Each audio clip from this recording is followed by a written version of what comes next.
વારાણસીના શ્રી કાશી વિશ્વનાથ ધામમાં છેલ્લા 2 વર્ષથી ભક્તોની સંખ્યામાં ભારે વધારો થયો છે। 2 વર્ષમાં 13 કરોડ ભક્તોએ કાશી વિશ્વનાથ ધામની મુલાકાત લીધી। વધુ જાણીએ અમારા વિશેષ અહેવાલમાં। વારાણસીમાં શ્રી કાશી વિશ્વનાથ ધામના કાયાકલ્પ પછી ભક્તોની સંખ્યામાં ભારે વધારો થયો છે। છેલ્લા 2 વર્ષમાં 13 કરોડથી વધુ ભક્તોએ અહીંના પવિત્ર શિવલિંગના દર્શન કર્યા છે। 12 જ્યોતિર્લિંગોમાંથી એક પ્રસિદ્ધ કાશી વિશ્વનાથ કોરિડોરનું ઉદ્ઘાટન 13 ડિસેમ્બર 2021ના રોજ વડાપ્રધાન નરેન્દ્ર મોદી द्वारा કરવામાં આવ્યું હતું। काशी विश्वनाथ धाम को 13 दिसंबर 2021 में लोकार्पित किया गया था माननीय प्रधानमंत्री जी द्वारा। इन 2 वर्षों में श्रद्धालुओं की भारी वृद्धि हुई, बड़ी संख्या आई है। लगभग इन 2 वर्षों में 13 करोड़ के आसपास श्रद्धालु दर्शन किए हैं, जिससे न केवल पूरे धाम में चहल पहल और गतिविधियां बढ़ी हैं, बल्कि पूरे बनारस शहर में इसका सकारात्मक असर हुआ है। आ धाम में 4 अलग अलग प्रवेश द्वार है, जे हेरिटेज आर्किटेक्चरનો ઉપયોગ કરીને બનાવવામાં આવ્યા છે। અહીં આવતા ભક્તો આ દરવાજાઓનો ઉપયોગ કરે છે। 4 द्वार बनाए हुए हैं इन्होंने, चारों प्रॉपर एंट्रेंस है। कोई भी अगर आप लोग सामान वगैरह भी लेके आते हैं तो उसको रखने में कोई समस्या नहीं होती है। आराम से फ्री निःशुल्क लॉकर की सुविधा अवेलेबल है। और लाइन के अगर मॉर्निंग के समय आते हैं तो दर्शन बड़े जल्दी हो जाते हैं। बहुत खूबसूरत मंदिर है और बहुत शांति मिलती है यहाँ पे। बहुत श्रद्धालु आए, बहुत हमने एंजॉय किया और दर्शन भी किए अच्छे से, बहुत मजा आया। बहुत भव्य मंदिर बना है और बहुत अच्छा लगता है यहाँ। क्या लगता है आने वाले वक्त में और भी ज्यादा श्रद्धालु यहाँ पर?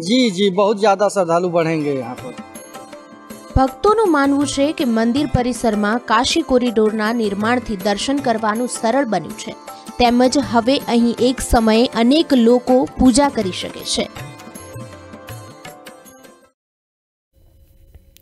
तो शिल्पकारों कला विवेचक केशव मलिक ने तेमनी 100મી जन्मजयंती पर श्रद्धांजलि आपवा विशेष प्रदर्शन योजवामां आव्युं। आवो जोईए तेमना विषयनो विशेष अहेवाल।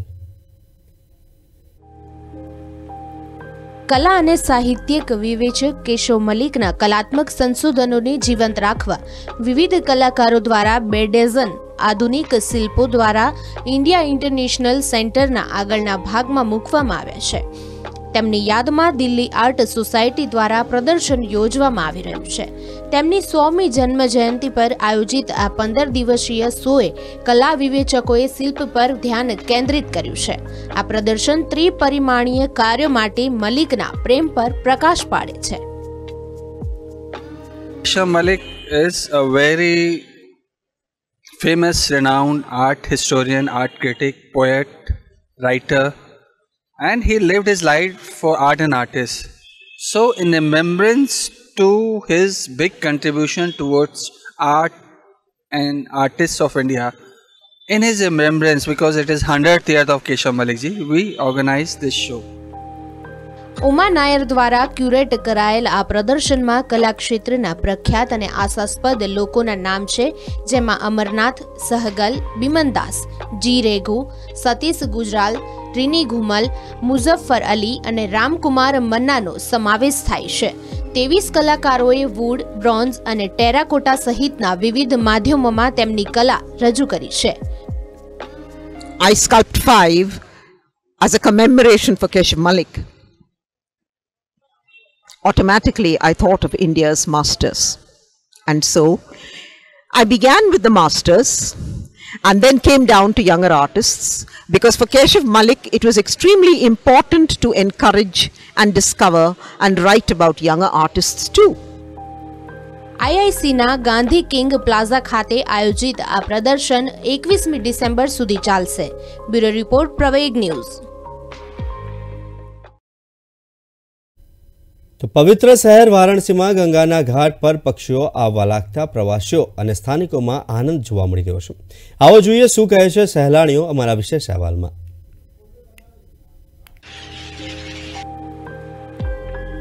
શિયાળાનું આગમન થતાં જ વારાણસીમાં ગંગા નદીના ઘાટ પર યાયાવર પક્ષીઓ પુષ્કળ પ્રમાણમાં જોવા મળી રહ્યા છે। શહેરની મુલાકાતે આવતા પ્રવાસીઓ બોટમાંથી પક્ષીઓને ખોરાક આપતા જોઈ શકાય છે।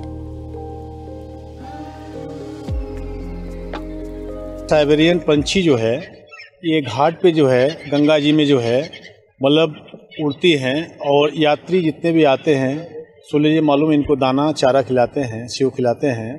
और यहाँ के एक अद्भुत नज़ारा है, गंगा जी का एक अद्भुत नज़ारा है। जैसे काशी एक धर्म का केंद्र माना गया है, विश्व में ऐसा कहीं जगह नहीं है जैसा काशी हमारा है। ये साइबेरियन पक्षी हैं, ये ठंडे के दिनों में आते हैं, ये ऑस्ट्रेलिया से चल के आते हैं और हर साल की बात है इस बार भी बहुत ज़्यादा तादाद की संख्या में आए हुए हैं। तो इनको सुबह सुबह आके हम लोग ये सेव खिलाते हैं, बड़ा आनंद आता है खिलाने में। कैसे कैसे बुलाते हैं, कैसे आओ आओ करके बुलाते हैं तो ये आते हैं और इनको हम लोग सेव का दाना खिलाते हैं।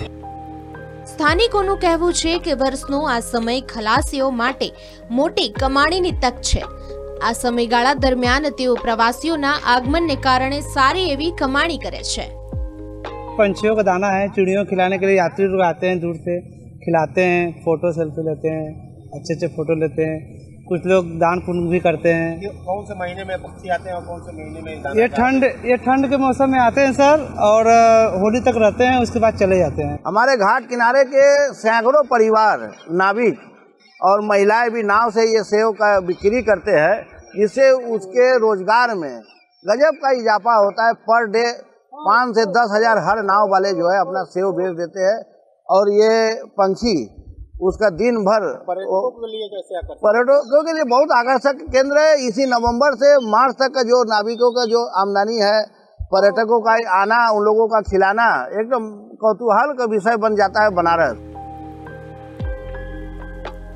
શિયાળાની ઋતુમાં વિશ્વભરના ઠંડા પ્રદેશોમાંથી યાયાવર પક્ષીઓ ખોરાકની શોધમાં ભારતમાં આવે છે। Bureau report, Praveg news.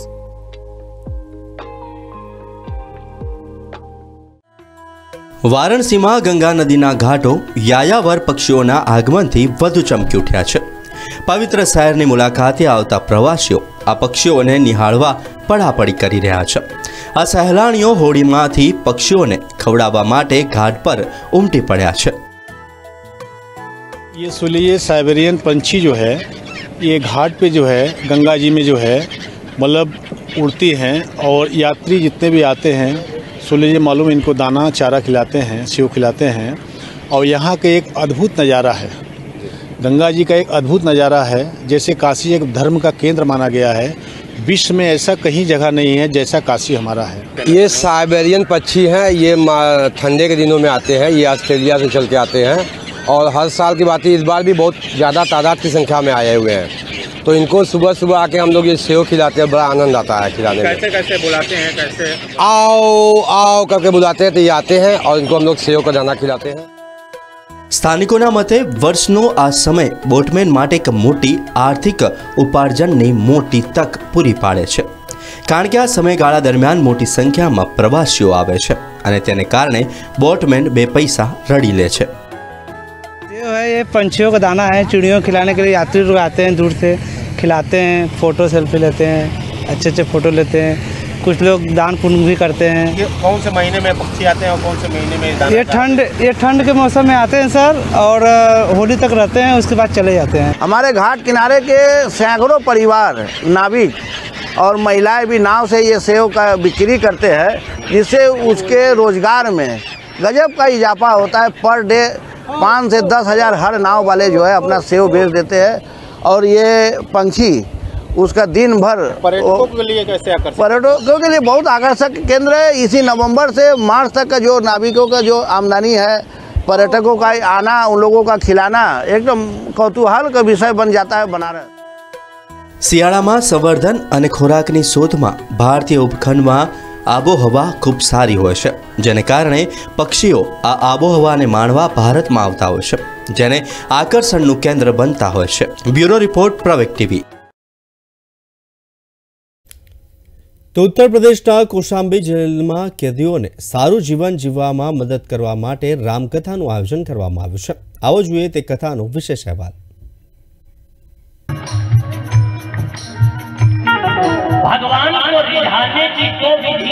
ભાજપના લોકસભા સાંસદ વિનોદ સોનકરની પહેલ પર કૌશાંબી જિલ્લા જેલમાં 3 દિવસીય રામકથા કાર્યક્રમનું આયોજન કરવામાં આવ્યું હતું।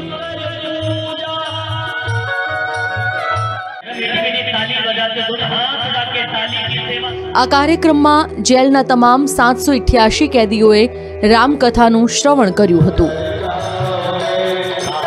हमारे सांसद जी के प्रयास से और हमारे कारागार के सहयोग, सभी स्टाफ के सहयोग से संपन्न हो रहा है और इसमें हमारे गुरुजी देवव्रत महाराज जी का भी विशेष योगदान रहा है, जिन्होंने सहर्ष हमें जो है समय दिया 3 दिन का और आकर के ये प्रयास कर रहे हैं बंदियों को अच्छे विचार, अच्छे उपदेश और समाज की धारा से जोड़ने का। मैंने सांसद जी के मन के भाव को पढ़ा कि भाई જેલ સત્તાવાળાઓનું કહેવું છે કે રામકથા કાર્યક્રમનું આયોજન કરવાનો હેતુ કેદીઓને આત્મનિરીક્ષણ કરવામાં અને સારું જીવન જીવવામાં મદદ કરવાનો છે। कथा का उद्देश्य है बंदियों को अच्छा आचरण प्रदान करना, बंदियों के अंदर अच्छी सोच पैदा करना और समाज की मुख्य धारा से जो कि कट जाते हैं उनको पुनः समाज से जोड़ने के प्रयास हेतु ही मुख्य उद्देश्य है। और अच्छी विचार के अंदर पैदा हो, अच्छी सोच पैदा हो और बाहर निकल करके अच्छे कार्यों में काम में मन लगाएं और बुरे कार्यों को छोड़ें। कैदीओने मदद करवा અને સમાજમાં પરિવર્તન લાવવા માટે આવા વધુ કાર્યક્રમો યોજવામાં આવશે। Bureau report, Praveg news. આંતરરાષ્ટ્રીય ગીતા મહોત્સવ 2023માં બંગાળના એક કારીગરે જીરામાંથી દેવી દુર્ગાનું ચિત્ર બનાવ્યું છે। આવો જોઈએ શું છે આ ચિત્રની વિશેષતા અમારા વિશેષ અહેવાલમાં। હરિયાણાના કુરુક્ષેત્રમાં ચાલી રહેલા આંતરરાષ્ટ્રીય ગીતા મહોત્સવ 2023માં દેશના વિવિધ રાજ્યોની કળાઓનો સંગમ જોવા મળી રહ્યો છે। ત્યારે ઉત્સવમાં આવેલા પશ્ચિમ બંગાળના કારીગર કૃષ્ણસિંહે દરેક જીરાને જોડીને માતા દુર્ગાનું સિંદૂર ચિત્ર બનાવ્યું છે। આ ખાસ તસવીર ઉત્સવમાં આવતા લોકો માટે આકર્ષણનું વિશેષ કેન્દ્ર બની છે। में से जीरी के दाने से एक धान जीरी जोड़ कर इसको बनाते हैं। बहुत मेहनत का काम होता है। इसको पहले हम लोग कलर करते हैं, जीरी को कलर करने के बाद इसको इसमें केमिकल डालते हैं जैसे इसका कीड़ा ना लगे, इसे लॉन्ग टाइम बहुत चलता है। इसके बाद हम लोग इसको एक जीरी बना के इसको जीरी सेटिंग करके इसको प्रतिमा दुर्गा माता प्रतिमा बनाते हैं। ये बहुत ही शुभ होता है घर में लगाने से, आपको बहुत ही शुभ, बहुत मेहनत का काम होता है जीरी का काम। કૃષ્ણસિંહનું કહેવું છે કે જીરાનો ઉપયોગ કરીને બનાવેલી આ મૂર્તિઓને શુભ માનવામાં આવે છે અને ઘણી ધાર્મિક વિધિઓમાં તેનો ઉપયોગ કરવામાં આવે છે। जीरी में क्या है कि ये जो जीरी होता है ये बहुत शुभ होता है। हर पूजा में, हर त्यौहार में इसको यूज करना पड़ता है। तो इसी से हम लोग सोचे कि जीरी से प्रतिमा दुर्गा माता की प्रतिमा बनाएंगे तो उसका घर शुभ हो जाएगा इससे लगाने से। इसमें कोई नहीं आएगा, नहीं होगा। इसीलिए सर कीमत सर इसको 400 रुपये है, 600 रुपये है, 800 रुपये ऐसी कीमत है सर। 24મી ડિસેમ્બર સુધી ચાલનારા આંતરરાષ્ટ્રીય ગીતા મહોત્સવમાં વિવિધ રાજ્યોના કલાકારો તેમની કલાનું પ્રદર્શન કરી રહ્યા છે। Bureau report, Praveg news.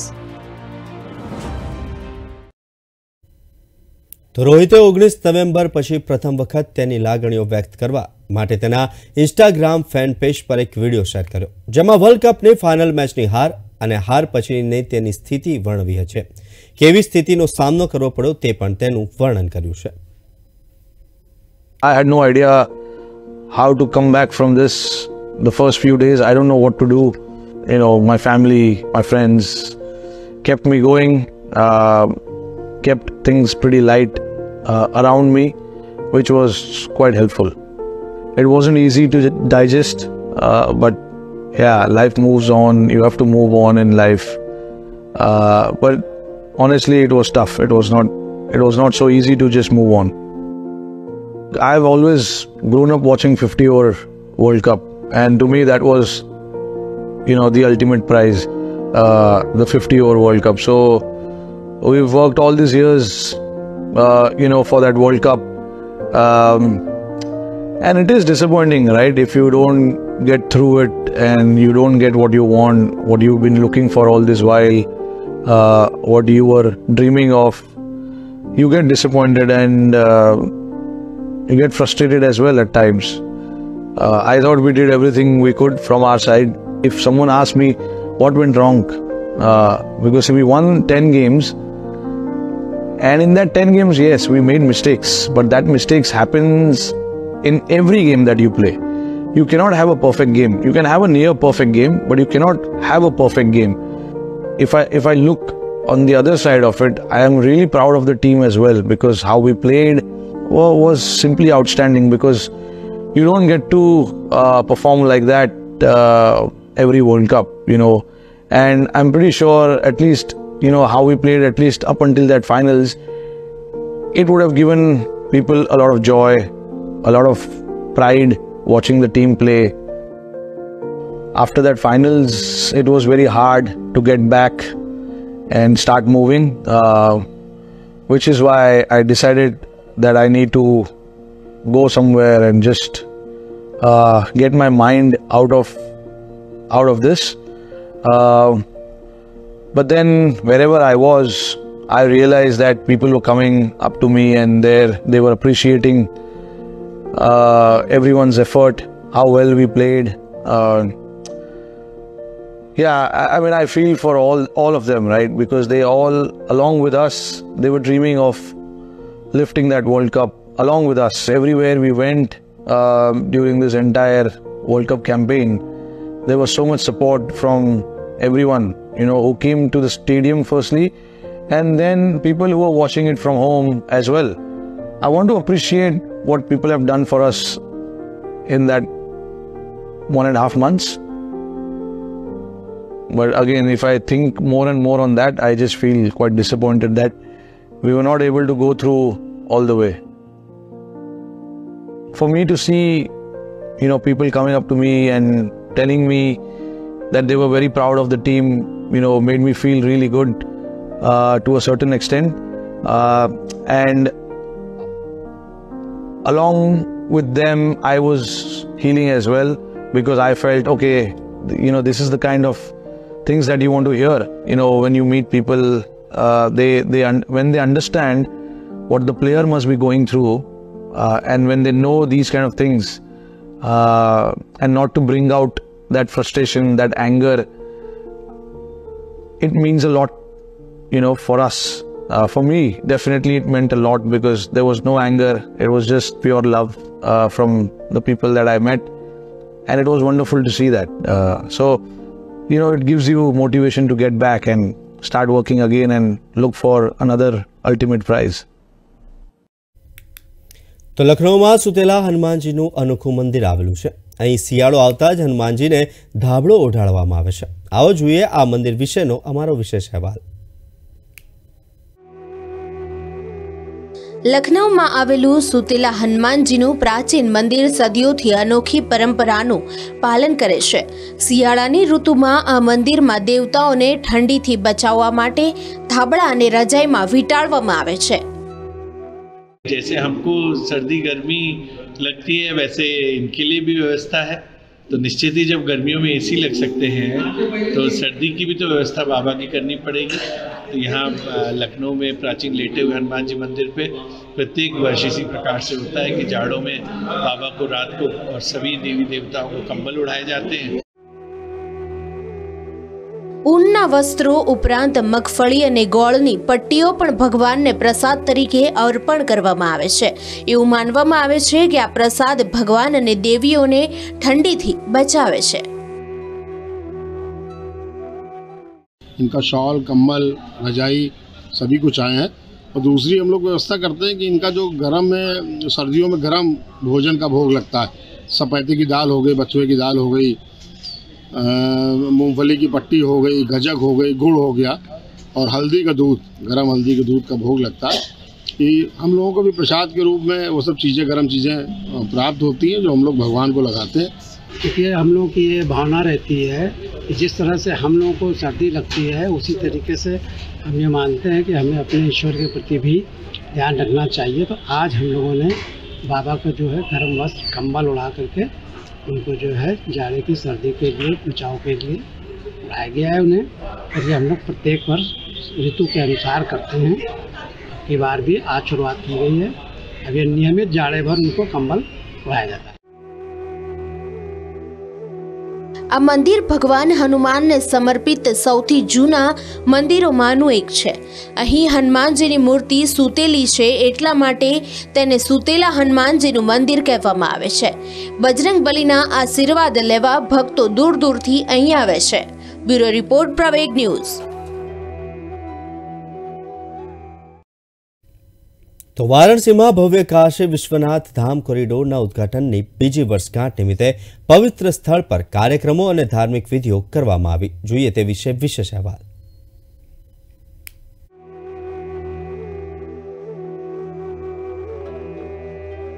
વહેલી સવારે મંદિર પરિસરમાં વિશેષ પૂજા અને હવન કરવામાં આવ્યા હતા.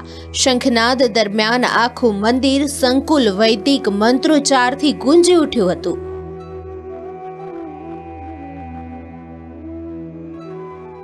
प्रातः काल से ही विभिन्न कार्यक्रम आयोजित आज को दिन विशेष के रूप में लेते हुए और विभिन्न कार्यक्रम आयोजित किया रहे हैं. सुबह वेद पारायण हुआ, शंख वादन, डमरू वादन, अभी विशेष रुद्राभिषेक है, फिर हम लोग हवन पूजन का भी कार्यक्रम रखा हुआ. कुल मिला के आज दिन भर कोई न कोई कार्यक्रम चलेंगे. शाम को पूरे धाम में दीप प्रज्वलन का भी कार्यक्रम रखा गया है.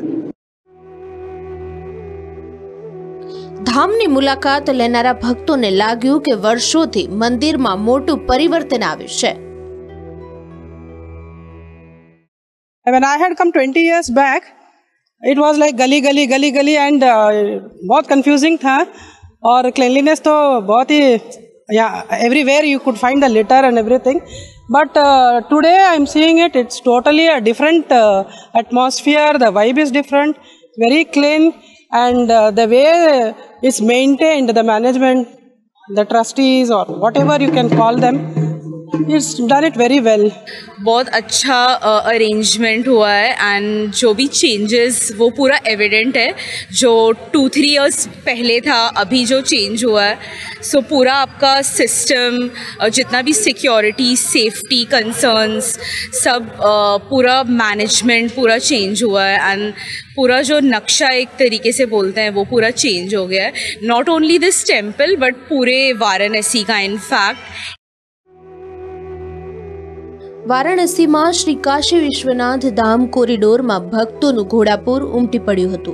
છેલ્લા 2 વર્ષમાં 13 કરોડથી વધુ શ્રદ્ધાળુઓ પવિત્ર સ્થળની મુલાકાત લીધી છે.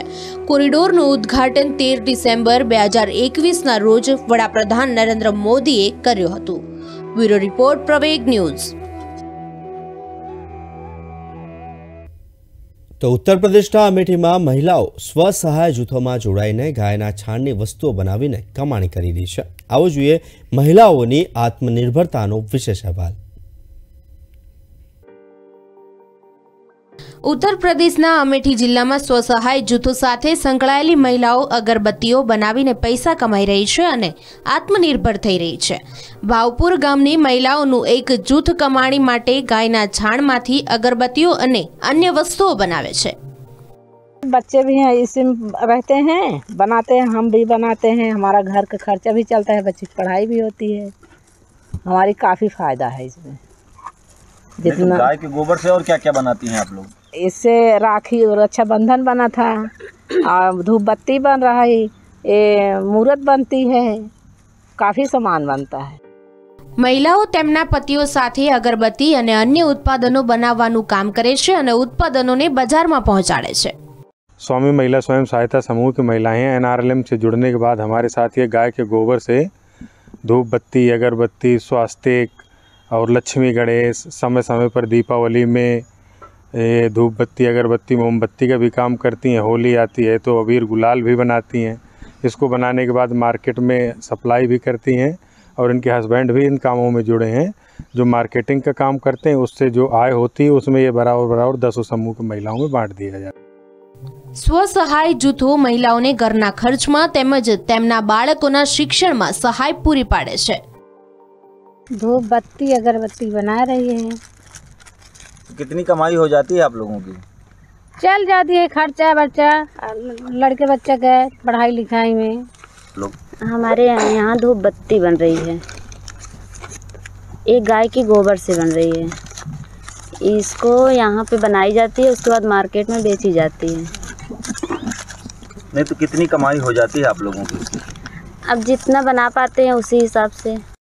આ મહિલાઓ સ્વસહાય જૂથો દ્વારા અગરબત્તીઓનું ઉત્પાદન અને વેચાણ કરીને સૌ કોઈ માટે પ્રેરણારૂપ સાબિત થઈ રહી છે. Bureau report, Praveg news.